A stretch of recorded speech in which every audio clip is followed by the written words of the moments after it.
here we are with another of our regular Tuesday chats, and we've got a really packed show for today. Let me quickly go through the guests for you. We have Carlos, we have Erik, we have Melissa, we have the delicious Ray, we have Rob, we have Russ, we have Warren, and last and probably least is me, Ammon John. So, welcome everyone. Today we'll be talking about affiliate marketing, and not just in the sense of pure affiliate marketing, but also in the fact that a lot of businesses miss how it can expand as a secondary revenue stream. I think that's one of the biggest missed opportunities in e-commerce today. So, hello everyone. I hope you're having a good Tuesday. I'm really looking forward to this chat. So, love to chat about affiliate marketing. A lot of interesting things to talk about, from CPA offers to other offers, different ways to drive traffic, all sorts of cool different stuff that we can dig into. So I guess maybe a good place to start would be to just ask each of you to maybe just chat a little bit about your experience with affiliate marketing and how it impacts your business today. So want to start, Warren? Starting with me, huh? I get the guy awake in Vegas at 8 in the morning, you people. But I've tried everything there is about affiliate marketing. It's never been a primary activity for me. I look at affiliate marketing as being done right as a good arbitrage play, and it means it's constantly changing. And so, you know, at any time your biggest company can decide to go and do something different. So it's a matter of adapting and being ready to do it. Other than that, it's just another way to get paid for me.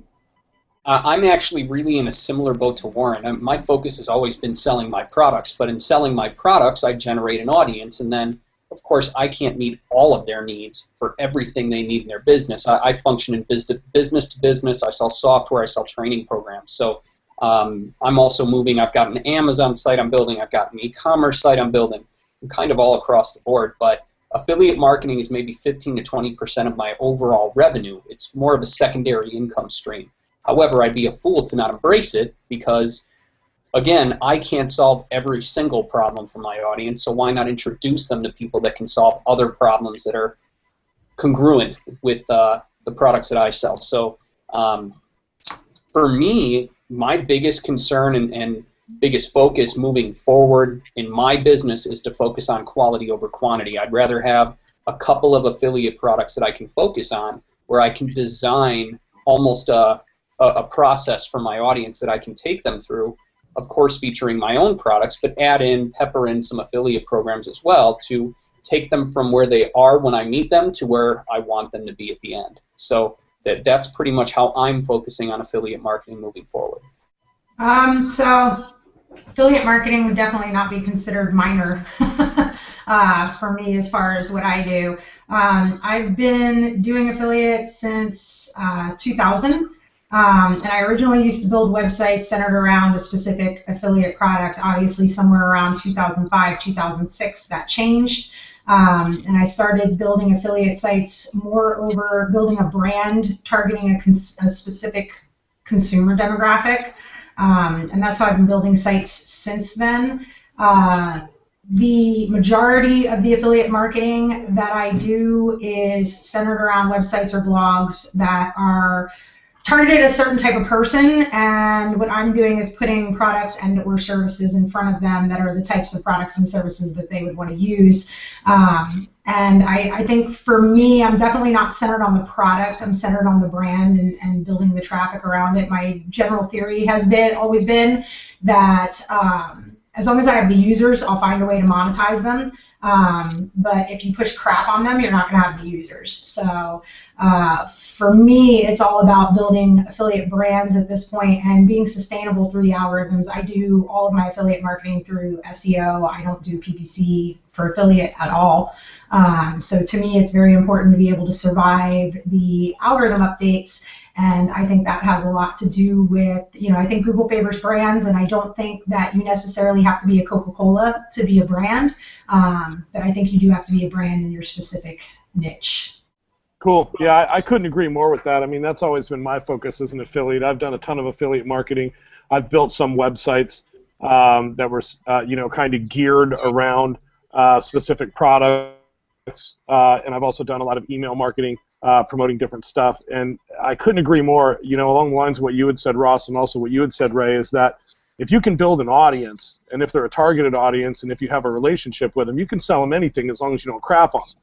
And you got to treat them right. I mean, you really got to treat them right, but as long as it's related and as long as you can position it correctly, the thing I like about that is that in my experience with affiliate marketing, offers come and go, and there's a lot of shady people out there, and you may build some really beautiful campaigns that start to get really profitable, and suddenly, you know, they don't pay you, or they disappear, or they get bought out, or something happens to the offer. And if you build the way Ray and Ross are discussing, you can just plug different offers into that funnel, and you've still got a sustainable business.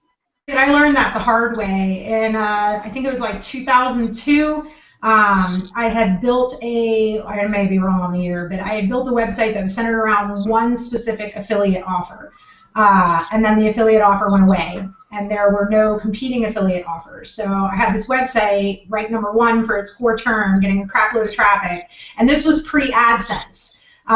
So once the affiliate program went away, the site literally sat there for like a year and a half, earning no money with top ranks and getting a ton of traffic. And I think that's kind of when I made the decision that I was going to try and move away from building sites specifically around one program.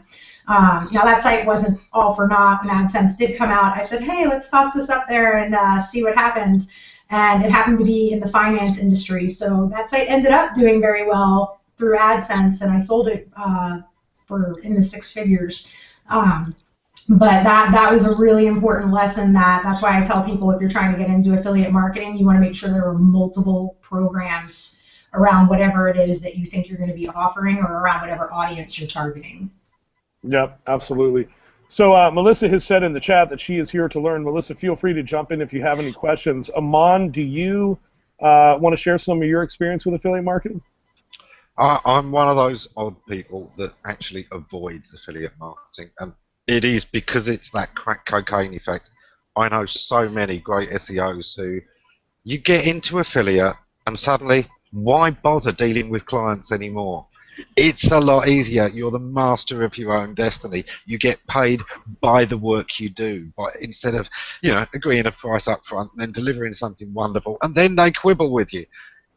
There's a certain freedom to affiliate that is really attractive, but I love my clients. I love doing the client work. I love the fact that they've got these strange little issues that come up, and helping them understand sometimes quite basic things. You know, it's that person stuff that I actually like. As an internet geek, you know, I've got to hold on to that one last thing that's keeping me in touch with people, instead of making me retreat completely into my own little computer kingdom.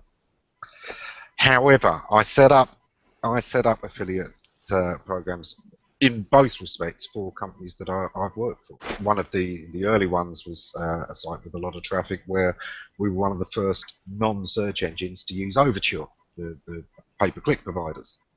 We had a very categorized, very large website, and we had things that were on financial products, we had things that were on mortgages, we had things that were on all kinds of products, and it was just a really simple thing to plug in Overture results as a top 5 other sites from around the web, bang, and you know, it was a secondary revenue stream, which at the time was just when the banner bubble was bursting, and a lot of companies were in serious trouble. Even Microsoft was giving away hundreds of thousands of impressions because they couldn't sell their advertising space.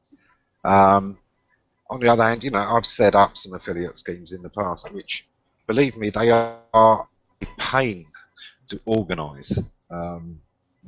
You know, to keep track of affiliates, to watch out for people using click rings and all kinds of things like that is a pain. So I also appreciate the other side of it, and know that some of these programs, you know, some of the hoops they make you jump through, there's a good reason for it.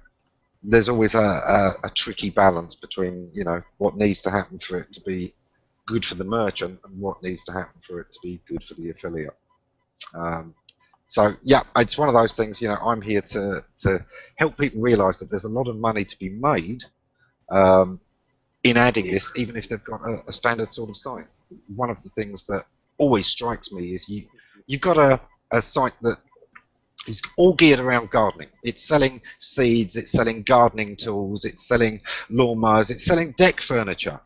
and it hasn't got one book on gardening.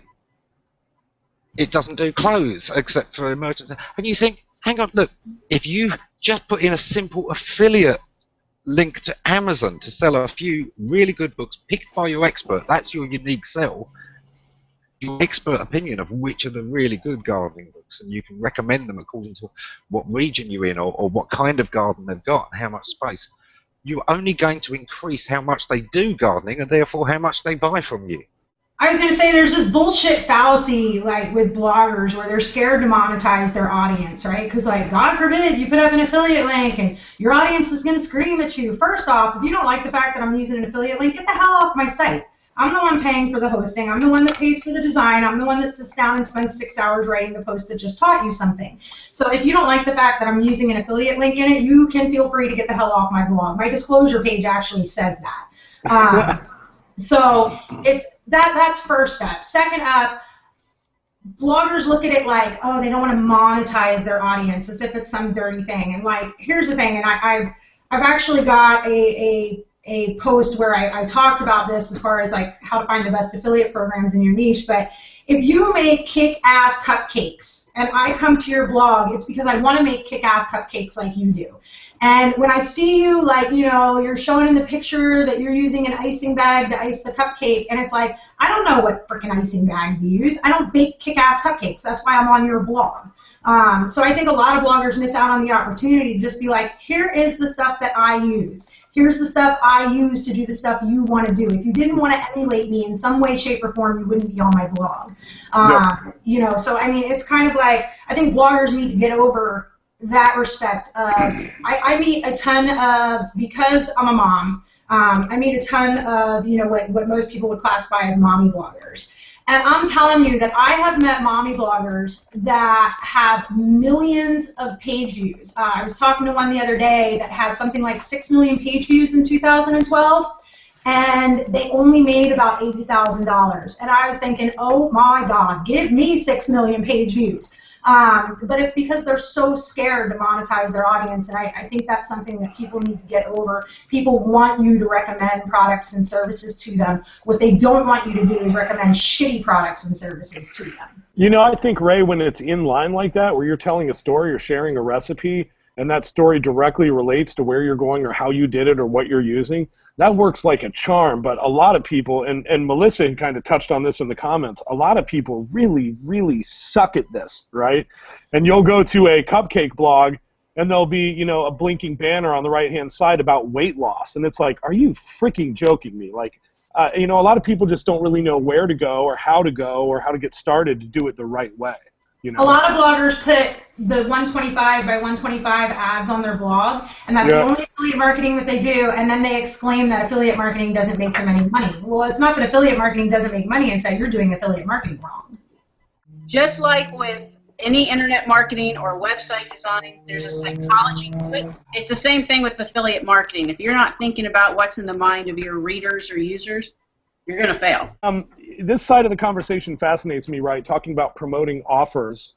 But let's just switch gears real quick and talk about the other side of this equation. Let's talk about running affiliate programs and using affiliates to drive traffic to your offers. And I just want to jump to Carlos, because I know, Carlos, when you and I first met, you had just built sort of your real first website business, and you were doing some SEO, a lot of it at the time, but you were also relying on affiliates to drive a lot of sales for you. So what was that process like? Well, it actually started out on the other side of the fence. I don't think you actually remember the first incarnation of the website that you're talking about, but it's kind of like what Ray and what you were all talking about a minute ago about how to find a niche. Well, I kind of stumbled across the first niche that we went into when we left England, trying to get to the Cayman Islands and moving country, and we couldn't get a job in the Caribbean, and we suddenly realized there was a whole niche of you know, opportunity there of trying to build a website, helping folks get over to work in the sun, work in paradise. So there was just no information on the web. So I built a little website, found some products. This is 2001. Found some products on a very early ClickBank at the time. Some kind of self-help, kind of how to get your resume in gear type things, and interview skills, and then some other e-products about the Caribbean. And then realized that within probably about 3 or 4 months, I'd really built up a community. And I was getting like 100,000 visitors per month. I did snaffle a lot of those visitors from other forums and do a few other things at the time, but by the end of it, 3 or 4 months, I had a real good community going. And then it kind of turned around like about 6 months later from that I thought, well, I can keep doing all this affiliate marketing and kind of getting my commissions here or there. But then I thought, well, I've got all these people that want to come to the Cayman Islands and come to the Caribbean. Let's build a job site. And so what we did, we carried on with all the affiliate stuff that we were doing on that website, but we then also built the first proper job site for the Caribbean and started charging memberships. So it was a natural progression that when we started charging the memberships for the website, we went through ClickBank and got a whole affiliate network, on the other side of the fence. So that's where, that was early 2002, what we brought, Erik helped on that design, and it did very, very well. It's like you, Ray, we ended up selling that company only about 12 months after that for a very high 6-figure sum. So I've kind of done it on both sides of the fence, but we have probably not done anything in terms of affiliate marketing at that level, for the last 4 or 5 years. We've got a couple of really good questions and comments here. Doug asked, what is the lifetime value of a customer acquired from an affiliate? And Doug, I would just say to you that that's totally going to depend on the audience, the offer, the affiliate's relationship with the audience. I mean, it's going to come down to so many factors that it's really pretty difficult to kind of pin down one number for you. Another question here from Steve. Steve says, I've been doing SEO for 5 years, but I've never done anything affiliate related. What would be a good starting point? Any good resources or perhaps any particular avenues to pursue? Steve, I would recommend Ray's blog. It's a very good blog. But guys, anyone else, any really good, solid recommendations for blogs, books that you would recommend on affiliate marketing? Just for the record, I just did 3 posts in a row on Sugar Ray Lake within the last 2 weeks on how to find a profitable affiliate niche idea, how to research that niche to make sure it's actually going to be profitable, and how to find the best affiliate programs to promote within that niche. So if you go to the sugarray.com homepage, it's on, those 3 posts are on the homepage because they were done recent. There you go. Ross, any good books you've read about affiliate marketing? Rosalind Gardner's Affiliate Handbook. That's an old book now. That's a great book. Affiliate Handbook. Yes, yeah, but she rewrites it every single year. And she's been in the game roughly as long as Ray, if not maybe even a little longer. She's been longer. She's someone that has, I don't think anyone on here would argue that she has earned the respect of the entire freaking internet when it comes to affiliate marketing. So I would avoid the fly-by-night $8 affiliate ebook and focus on people like Ray and Roz and the true affiliates where that is their business, and showing us what to do is a sidebar.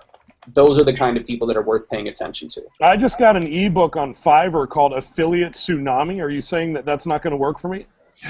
Okay, so little pet peeve for anybody that's listening. When you're looking at these affiliate systems, right, or these, and they're holding their ClickBank check, right, and they've made like $16,000 this month from ClickBank. They made it from selling you the dream. That's where they made it. They didn't make it from selling cell phones or from selling gardening equipment or from selling shoes. They made it by trying to convince you that you could do absolutely nothing and make $4,000 a month.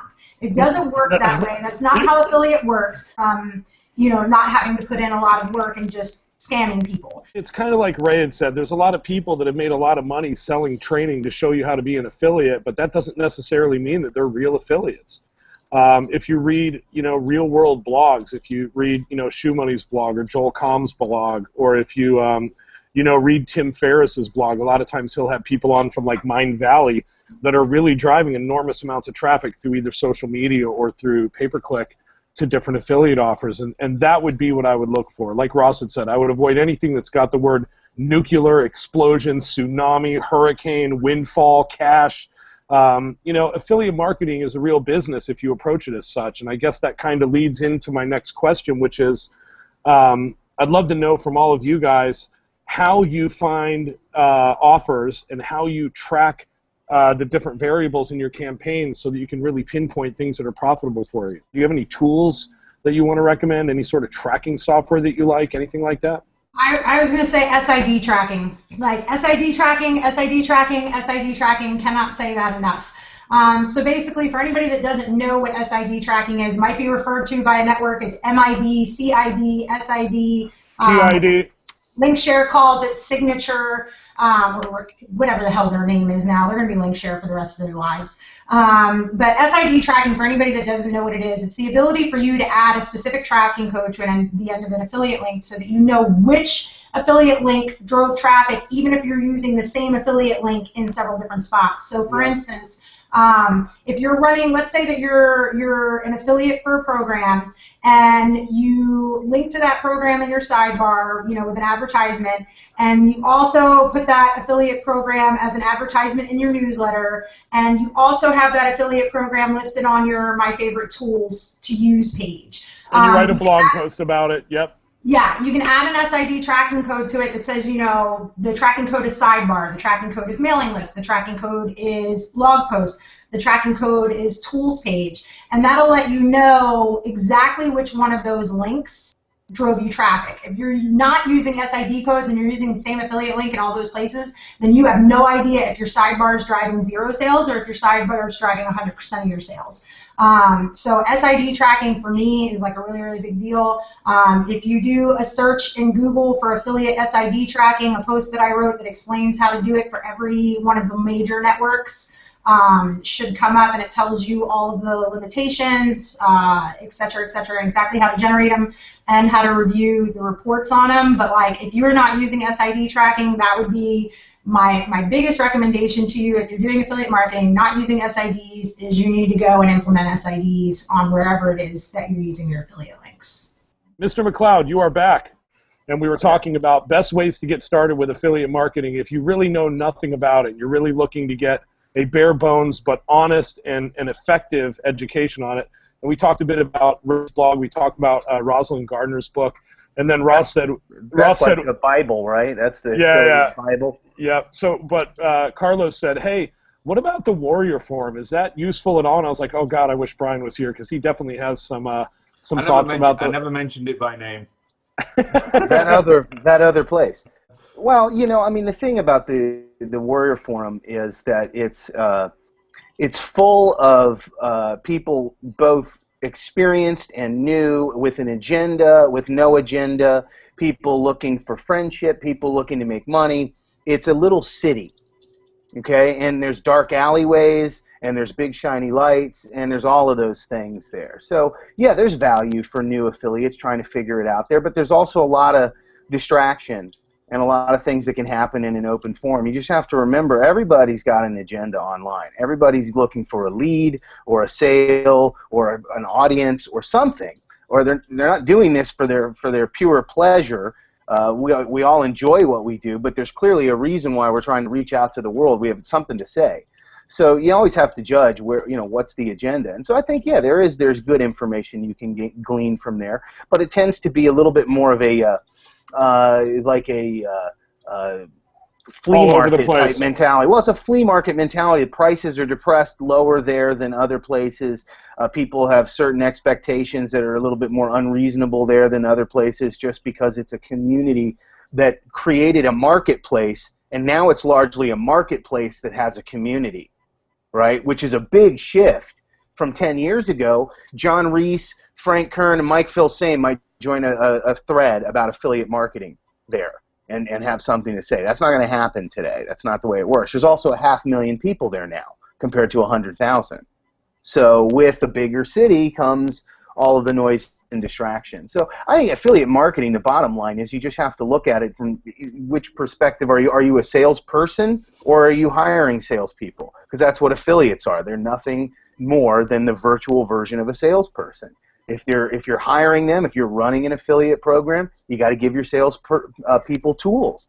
You got to give them copy. You've got to give them graphics. You've got to give them a fundamental understanding of how to sell this thing of yours, right? If you're the salesperson, you need that from who you're selling for. I need to know more about the product. I need product demonstration stuff. I need info. I need, glossies to hand out. I need things from you to be able to sell your stuff. And when you put it in that paradigm, it's very easy to think of affiliate marketing as something that is not really new at all. It's just salespeople. Does that make sense? Yeah, I like that. Doesn't everybody understand what the basic relationship is for salespeople? I mean, we do, right? Ray, go ahead. I was going to say I wanted to answer the dude's random question from the chat. So they're Scarface action figures. They're not dolls. They're action figures. But they actually talk. I have my whole office is adorned in like mafia stuff. So Scarface, Godfathers everywhere.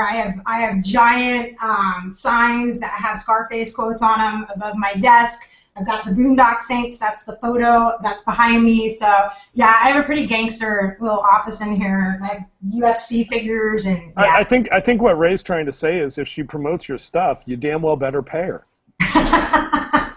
So there was a question here asked by Rotimi on the Hangout page, and it's kind of a three-part question, but really I think the most interesting part of it is he wants to know what are some of the most commonly used pricing models in affiliate marketing today, and we've touched on some of them during the call. Does anyone want to touch on CPA or maybe talk about the different types of payouts and structures for affiliates? I'll kick us off. I must admit, one of the things that I like least is cost per click, pay per click. It's great for us as marketers, but it's the most open to abuse. So that program is going to get abused, they're going to have issues, and they're going to have to basically spend less time with all their good affiliates because they're dealing with all the crap of everyone just sending clicks that they've bought for a few rupees, using their Facebook friend circles, all kinds of things. Cost per click, it's going to get abused, that it's going to hurt you. So cost per action is definitely where I prefer to play. Cost per lead as well, because the merchant has spent more time thinking, looking for that deeper relationship, which I think is nice. Now, sometimes the cost per action is purely, a share of a sale, but a lot of these programs will also have a share of an ongoing customer relationship as well. Some of them have got a legacy thing.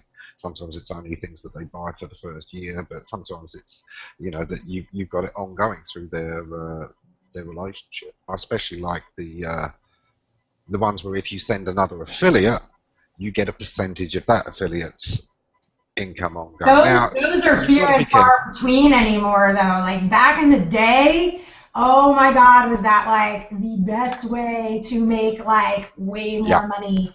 Affiliate is like, because we'd all test out the programs and it's like, yo, I found something really good and it works. There's 10 slots in that top 10 slots. 9 other people are going to be there anyway, so I want to make sure it's the 9 that are my sub-affiliates. Yeah, I miss that. I love that. I mean, we still get checks from AWeber just because we told a bunch of friends about AWeber hundreds of years ago when we first started using it, and they're still using it today, and they recommended a bunch of people to it, and gotta love that stuff.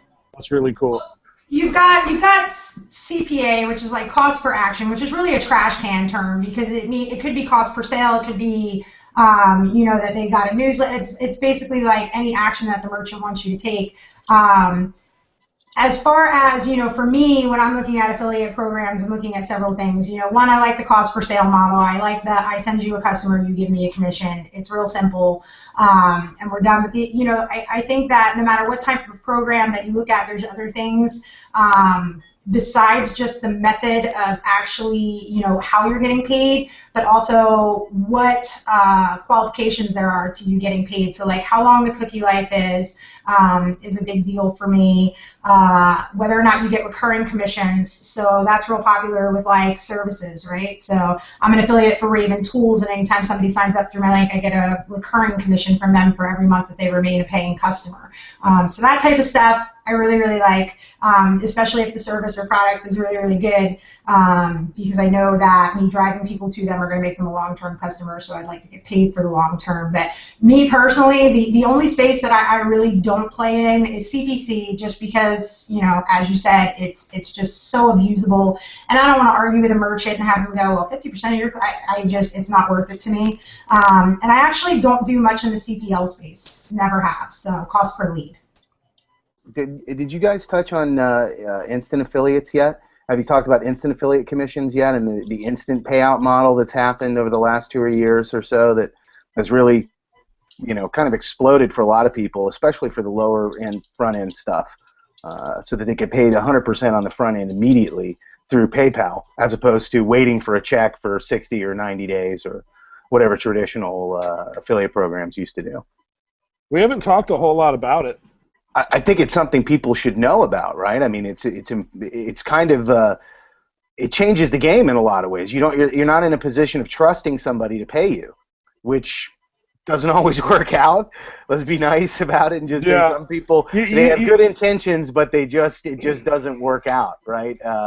And they don't hold funds in escrow, and suddenly, oh, I don't know, I just can't pay you the money that I owe you that I wouldn't have if you hadn't made for me. The only problem that I have with those instant payout sort of affiliate offers is that, in my experience, some of them tend to be really fly by night. I mean, people's PayPal accounts get shut down, people's offers go online and come offline, and it just seems sort of a very short-lived business model, and I'd rather build campaigns, right? I'd rather build something I know is going to be around for a while. But I guess, you know, if you're building correctly, you can just swap affiliate links in and out as they go online and offline and just build funnels that work forever, right? Yeah, you tend to find that the instant affiliate commission programs, especially the ones with like 100% commission on the front end, these are done to generate leads and build audience by the product creator. They're giving you the front end money in order to attract the audience. So as an affiliate, you have to think, do I want to hand over my audience for $17 on the front end, where I'm not going to market the same way to everyone who I send over there the way they're going to market to everybody that I send over there. So I'm basically saying goodbye to everybody on that list who's now going to be bombarded by somebody else that you don't really have a lot of control over. And I think that may be one of the topics that most affiliates don't think about. They're thinking about commission, they're thinking about sales. What's happening to your customers and your audience when they end up in somebody else's funnel? You know, yeah, you got a commission, yeah, they got a product, but they got more than that. They got, they entered into a new world, a new relationship with someone else or several someone else's. What's going to happen on that end? Are they going to get pummeled with offers every day? Are they going to be told the thing that you've been teaching them is stupid? Don't do that anymore. This is the new thing, and now get distracted, and now you've lost the customer. So these are the things you weigh when you think about instant affiliates. But I know a lot of people, you, Eric, you know, and Ross, we're friends with a lot of the guys who do inexpensive instant affiliate front-end commissions. I feel 100% comfortable sending somebody to a Brad Goss. He's a smart guy. I don't have any qualms about that whatsoever. They're not going to be exposed to anything but things I think they'd like to know from Brad. So you have to be picky, you know, and selective, but I think there's good in both of it, and you get paid immediately with no wondering when it's going to happen. It's like anything. I guess you just have to really understand. If you care about your audience, you have to understand what you're sending them to. Yeah. You have to review those offers, and you have to review those products, and you have to, you know, make sure that it's something they're going to be interested in, that you're dealing with someone that's ethical. You know? And then it goes beyond the product. Okay, I mean, say you promote a WordPress theme. It's a cool theme, and it's something useful, and your people will like it, and they'll get a lot of value out of it. That's fine, but if they're going to be bombarded for the next 6 months with every latest, greatest tool, toy, and everything else, you haven't really done them a service. You've put them into a frying pan. So there's a question here from Rotimi again, a part of his three-part question. He wanted examples of ventures that were difficult or costly maybe to get off the ground and running and still ended up being profitable. And I think that this kind of dovetails into the next question that I wanted to ask the panel here, which is, You know, a lot of us do work with clients in our day-to-day business, and how would you get a real-world client introduced to affiliate marketing? Because like Ammon had mentioned at the beginning of the call, it's very possible to step real-world clients that know nothing about affiliate marketing into an entirely new revenue stream that they never even knew existed. And the example that Ammon shared in the chat here was that lots of SEO companies pay commissions for leads, which essentially is affiliate marketing, right? I mean, it's just referral business. A lot of people do this. And, you know, a good example of this that I'll share with you, Rotimi, is there's a local cigar bar here in Southwest Florida that I like to work at on my laptop because I can smoke there and I can, you know, sit at the bar and work. And in Florida, it's a transitional business. A lot of their clients are only here for half the year, right? There's a lot of wealthier, middle-aged to older men that live up north and come down for half the year. They golf down here. They have a summer home down here. And they go to the cigar bar and they buy scotch and they buy cigars. And they weren't monetizing them for the entire other half of the year at all. These people would head back north, and they wouldn't hear from them again for a year. And so now they're slowly starting to get them on an email list, and they're slowly starting to write reviews of cigars, and they can either ship them from their own location if they want, or if they don't carry them, or if they don't want the overhead of packaging and shipping and dealing with that, they can simply find cigars.com or some other website online where they can write a review of a cigar and say, hey, listen, if you're in the area, we got 20% off on these cigars right now. If you're not in the area right now, click here to pick them up. And that's value. There's value there. If someone reads an entire long review of a cigar, they decide they want one, they can either head into the store, or if they happen to be in Michigan at the moment, they can buy them online, and that company's now monetizing in an entirely new way. So does anyone else have any examples of things like this, maybe walking real-world clients into new revenue streams that they didn't know existed? Yeah, so I mean, we deal with one client at Pushfire that is, I can't say what they are, but they're a household name. Everybody in the United States has heard of them, and they have a lot of fan sites, right? So one of the things that we've been doing as far as, you know, compiling for the client is getting a list of all those fan sites and the amount of traffic that's on those fan sites and how much traffic those fan sites could be driving, and the fact that they only have to pay for that traffic if that traffic converts to a sale. So I think one thing is educating merchants on what affiliate marketing is. So the fact that they do not have to pay unless they make money usually is very, very attractive to a merchant when you consider the fact that they spend thousands of dollars a month on SEO, tens of thousands of dollars a month on PPC. And here's this revenue model where you only have to pay if you actually make money. I think that, you know, giving them real-world advice and already having a plan in place to protect their brand, I think that's something that a lot of merchants worry about. I think that, and I know a lot of very good affiliate management companies, so this is not a blanket statement about all affiliate management companies, but some affiliate management companies use the scare tactics of affiliates are going to ruin your brand, they will destroy you, they will get you banned, they will outrank you in the search engines, etc., etc. And they'll outbid you on PPC, and I think that educating the merchants to let them know that affiliates can actually be a brand ad, especially for smaller brands, providing the fact that you're not auto-approving every affiliate. But I mean, for the most part, what we generally try and do is identify who we would contact as their top potential affiliates, and then show them the traffic that those affiliates are getting, and explain to them the fact that we can get them on those sites, we can get them visibility, we can get them branding to those audiences, and they'll only have to pay if it actually converts into a customer for them.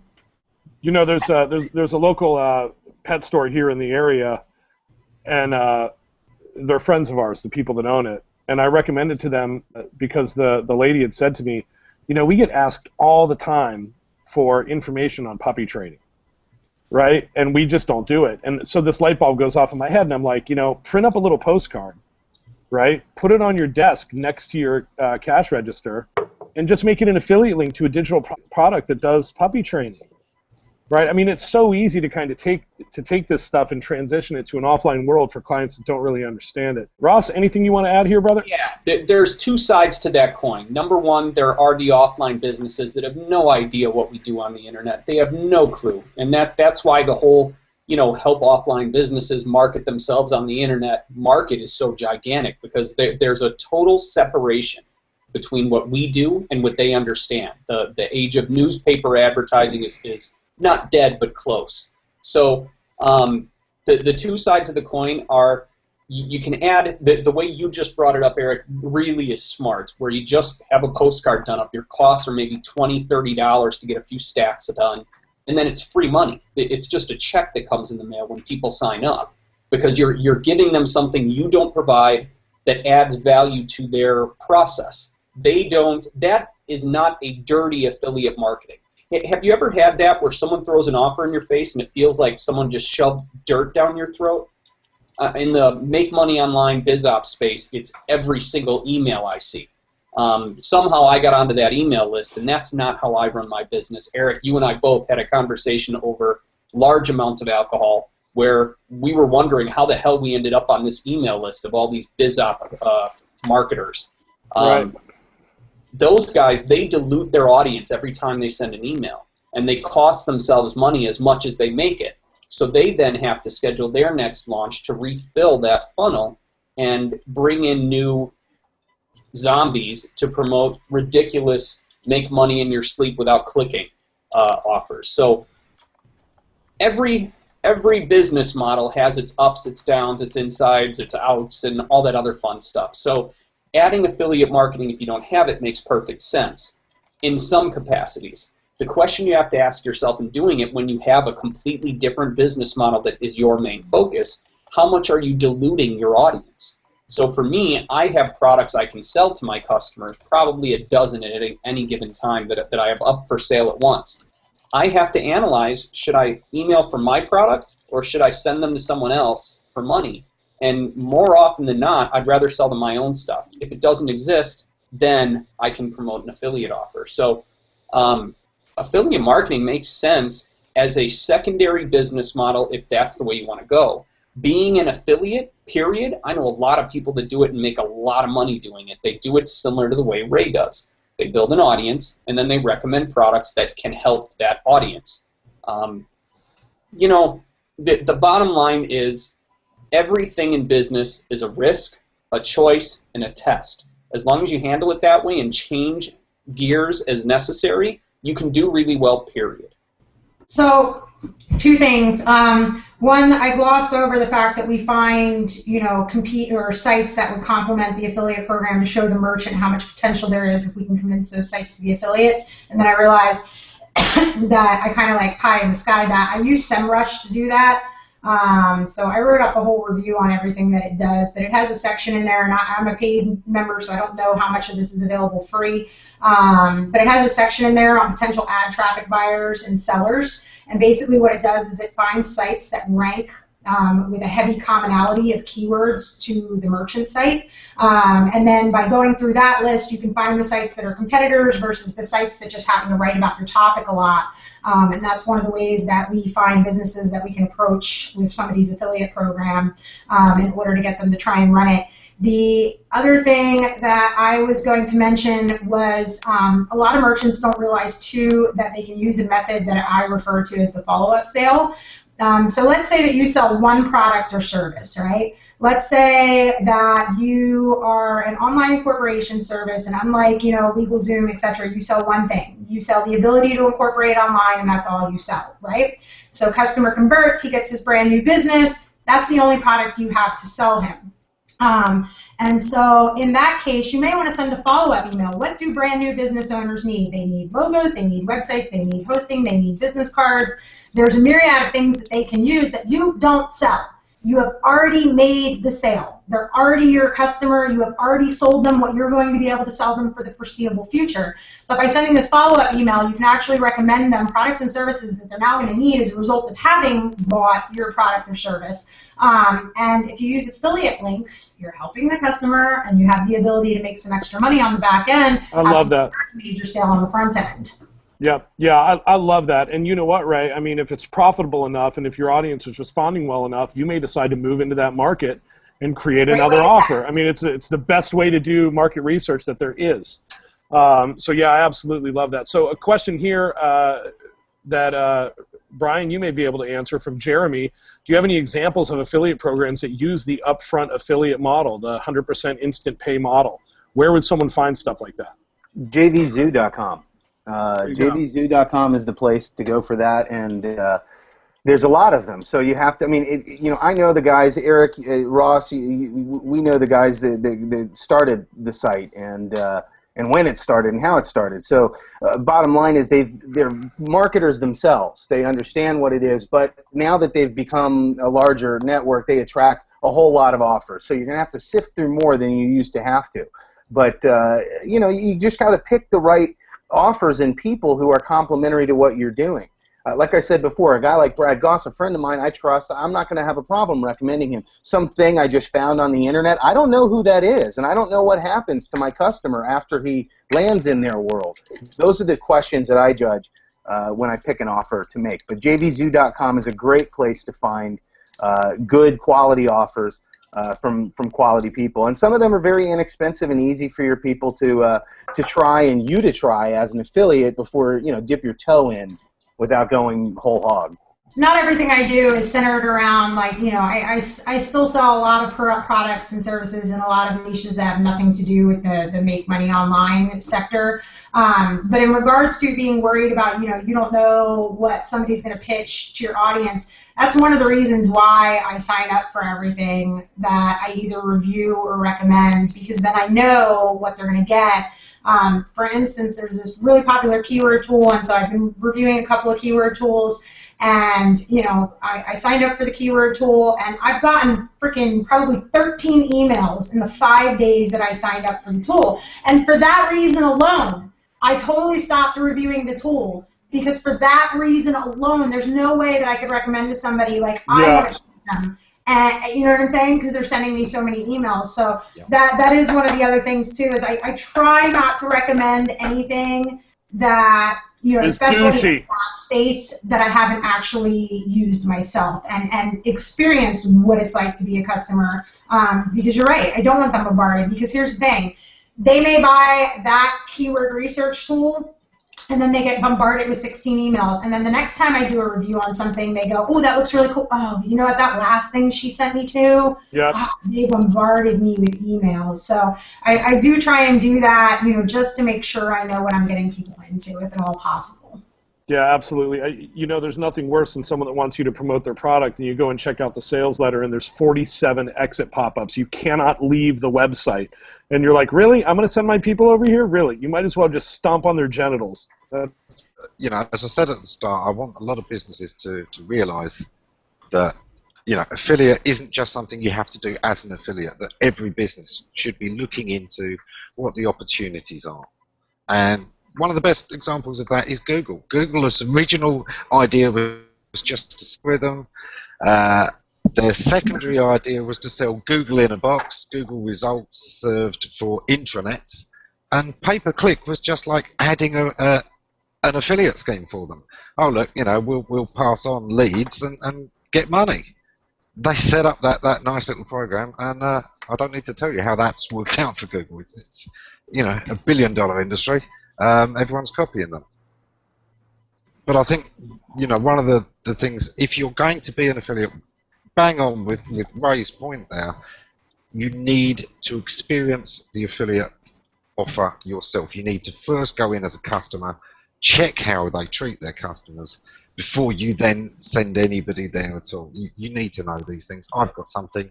I agreed to download a free ebook about a month ago. The guy sends me an email automated every single day. Needless to say, no, I'm never going to recommend to anybody that they download that ebook, which is a shame. The original ebook was pretty good. Yeah. Now, just to, because there is somebody out there that's going to be either watching this now or watching this at a later date and say, my site's about fucking treadmills, and I'm not buying a $1,200, $1,200 to $2,000 for every goddamn treadmill that I feature on the site. And sorry, you just had to bleep me out like 30 times there in the after thing. But so my solution to that typically is to really research the products before I put them on the site. So look them up on Amazon, look them up on review sites, look for complaints against the merchant, and just try and make sure that if you can't experience something for yourself, make sure that you've at least put the time and effort in to research it, to experience it through other people's eyes. And then another option to that too is to use UGC and run review sites. You know, I've had really good luck with those, which is I'm not saying whether the product's good or not. Read down. They're telling you whether or not the product's good or not. I'm just giving them the platform and the voice to be able to decide whether or not that product's good. As far as review sites, though, 2 caveats on that. One, I said for the longest time, and there was never any data to back me up on this until like a year and a half ago, they finally came out with a study that like proved it. But people are more likely to leave a negative review than a positive review. Don't delete freaking reviews. People expect to see negative reviews. If I'm on a merchant site and I don't see negative reviews, you know what I think? You edit your reviews. Now I can't trust any of the reviews on here, and I'd rather go to another merchant that doesn't, handpick, cherry pick their reviews.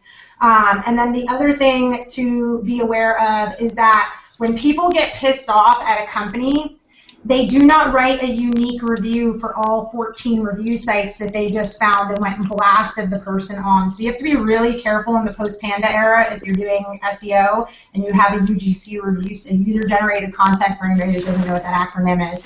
If you have a UGC review site, the biggest way around it that I found is pick 5 stellar reviews that aren't duplicated anywhere else on the web. And by stellar, I don't mean they're stellar about the product. I mean well written, more than a sentence. They actually get in depth with it. Pick 2 negative, 2 really positive, 1 middle of the road. Display those 5 on the actual page that's indexable by search engines, and then have a secondary page where people can read all the reviews that are no indexed from the search engines, so that you don't get hit if somebody gets pissed off and leaves the same review on 16 sites. And you would be surprised how many times in a row that can actually happen to make your page significantly duplicate content. So just as an FYI, if you're going to go the review route. Guys, that about brings us to the end of another awesome ISOOSI chat. I'd like to go down the row here and ask all of you to just share a final thought, if you don't mind. I don't know if that would be a tool you want to recommend or a tip. Any offers that you avoid like the plague, or offers that you really enjoy promoting, anything you'd like to share about affiliate marketing. And let's start with Carlos, since I tend to always forget him. Thanks, Eric.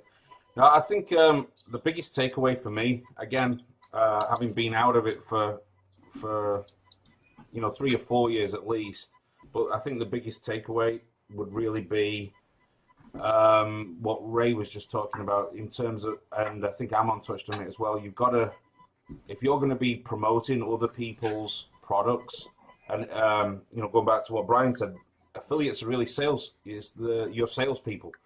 So if you're going to promote somebody else's product, you should test it out yourself. I think that's the biggest takeaway for me.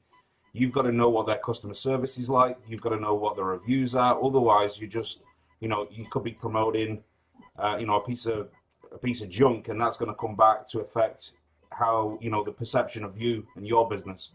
So I think that's the biggest takeaway for me. Brian? I'm up. I guess my biggest advice would simply be to go the extra mile a little bit on both sides. As a merchant trying to attract affiliates, and as an affiliate trying to promote products, you can get 10x results compared to others who are just very lazy and will take the example material provided and just copy and paste it and just be very, very lazy about it with just a modicum, just a tiny little bit of extra effort. You can stand out so much further than everybody else. If that's making a quick video of you using the product, or say it's a software product you're promoting, fire up your screen capture software and show yourself using it. Show yourself actually using it. I like to make videos, screen captures of myself buying stuff before I promote it, before I present it to somebody. Here I am buying the thing. I bought it. It's good enough for me. It ought to be good enough for you. Here's how I'm using it. Here's what I plan to do with this, because I think this part's really cool. I don't really dig this thing over here. That's kind of ugly, but I don't care about that because this part is awesome. And so here's what I'm going to do with that. Here's I'm a reporter in that role, right? But I'm a reporter who's allowed to buy the thing and be excited about it instead of being neutral. I'm delivering news, but I'm also like, hey, I'm buying this thing. You should get it. And so I think if you just go the extra mile and show people what they need to know from both sides. As an affiliate, they need information to be able to promote you. And if you're the affiliate, you need to take the extra time to show your customer how this is going to change their life. And you know, a minute from now, when they click the button that you've told them to click, what's going to be different in just a few minutes? So that would be my suggestion. Make videos, make you know, good posts about it, and take a little bit of extra time to do just a little bit extra result. You could get a 10x difference in doing it that way. So thanks for having me, guys. Yeah, that's great advice. Ammon? I think the biggest thing to remember is, you know, this is the one I'm going to come out with. Affiliate marketing, the second word is still marketing. Everything that you ordinarily do, you need to be thinking of. What's the customer experience going to be like? How do I make people interested in this? How do I add value to this offer? And I think too many people think that affiliate marketing is just slapping a link in, and you know, that's not it. That's not. There's no selling there. There's no marketing there. That's not affiliate marketing. Always think about what you're doing to add value to the offer. Think about what your reputation is like. All the things that we do in traditional marketing about building reputation, about building trust and engagement with the audience. That's exactly what you're doing, but you're doing it two-sided. You are the middle link in a chain. Show that you have trust in this product and they have trust in you, and that's where you get the really nice conversions going on with affiliate marketing. That's my takeaway. Love that. So, Melissa, I know you're not a huge affiliate marketer, but you are definitely extremely talented. Do you have any thoughts you want to take away from this conversation? Well, I mean, if I was going to give advice to people, I would say to read Ray's blog, check out Affiliate Summit, go to the affiliate sessions at conferences, and don't just jump in. Learn all you can before you start. So I've got two because I can never do what I'm told. But so my first one would be from the marketing side. Solve problems for people. It is the #1 way to make affiliate sales. Solve a problem. If you own a gardening site, show them how to build a raised garden bed on a slope. That's something that people are typing in because they want to know how to do it, and if there's this little gadget for $14.95 available on Amazon that'll help them prop up one side of it, I'm going to buy that gadget if I'm trying. That's something very specific. I'm typing into Google, how do I build a raised garden bed on a slope? I have a problem. I have a slope in my backyard. I don't know how to build a raised garden bed on it. Anything you can do to solve that problem for me, I'm probably going to buy the product that you recommend. I put this in a blog post, but I own my concealed carry gun is a Taurus 380. So the trigger kept biting my finger, right? And never did it to my husband, and my husband's like, well, it must be you. And I'm like, I know how to use the damn gun, it's not me. I went online, and it turned out it was a notorious problem with the specific model gun that I had. And they made this, a blogger had posted, they made this little thing that slipped on the trigger that stopped it. And the thing was $39.95, and you're damn right I bought the thing because trigger bite hurts. If you don't know what it is, it actually really hurts. So again, there I had a problem. She solved it. I bought it. She probably got a commission here. I don't know if it was an affiliate. I can't remember if it was an affiliate link. But so solving a problem, whether that be I show people how to find money keywords by using a keyword research tool, whether that be you show me how to stop my gun from giving me trigger bite. If you can solve a problem for somebody, it is so much easier to sell them something because you're not really selling them something. You're solving something, and this is how you did it, and this is the products that you used to do it. The second thing, real quick, would be never, ever, ever, ever sell out the trust of your users to make an affiliate sale. You know, if I was willing to sell every product that I came across on SugarRay.com, it would probably make 10 times more than it does. But I'm not going to sell out my users because the thing is that it takes a really long time to build an audience, and all it takes is one time of you being greedy and pushing something that you know is not good for them to lose that audience. Yep. So it's, you know, there is, and again, my disclosure page says that too. I would never sell out my trust of my users for a $25 affiliate commission. My audience, be it no matter what niche it's in, my audience is the #1 asset that I have. As long as I have an audience, I have affiliate merchants by the balls, I have AdSense by the balls, I have advertisers by the balls, I have everybody by the balls as long as I have finance. So that's That's for me, and I'm pretty sure that I just used more curse words in this Hangout than you've probably ever had in your Hangouts. Sorry about that. Number 4, you didn't get far before the bleep machine. So basically, if your main business is e-commerce, info, product sales, whatever else, having affiliate marketing as a side income is very wise. If affiliate marketing is your business, where you're building audiences and then just sending them to other people's stuff, maybe you hate customer service, I don't know. With that, it's a completely different mindset. People like Ray can guide you properly. The Super Affiliate Handbook that I recommended earlier from Rosalind Gardner, also wise. So, bottom line, pick your poison, run with it, and make it work. I actually had a conversation with an old friend of mine this morning. Pick the quickest path to money and follow it, and that will be my end result.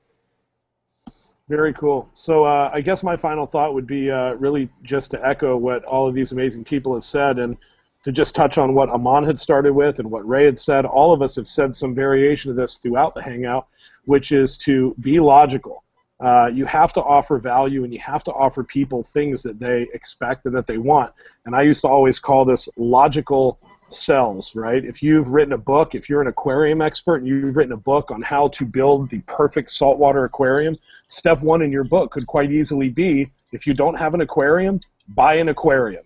And that should be an affiliate link, right? That makes sense to people. They've just bought a book on how to build an aquarium. So if you can make sense to people, like Ray had said, if someone's just started their business, they're going to need graphics, they're going to need a logo. If you can step into those logical trains of thought and provide value, show the product, show what you like about them, show what you don't like about them, there's a lot of money to be made out there by being ethical and providing value. So I guess that would be my final thought, guys. I want to thank all of you for joining us on the ISOOSI Tuesday chat. It's been a ton of fun. Thanks so much, and we'll see you next week.